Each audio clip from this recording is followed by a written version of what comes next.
The 911 legislation has passed the House. It's in the Senate. There'll be a number of Senate debates on that, and currently it stands at $1.65 per line.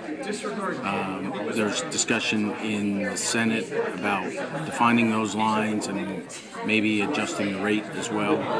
So we'll see what happens there.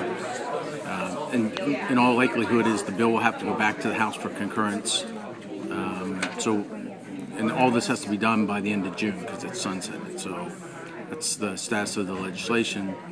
And as far as moving forward with the recovery team, the idea of that is we would recover funds that should have been collected and paid to the county for the 911 system.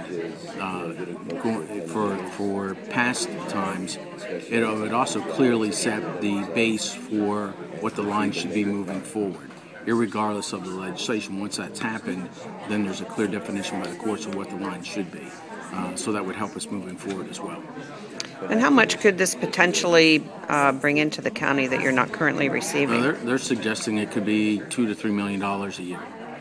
It provides for an assessment of a fee per line. It appears that based upon the estimate of the Budget and Finance Committee that we're only realizing 64% of what they anticipate the revenue to be in this county.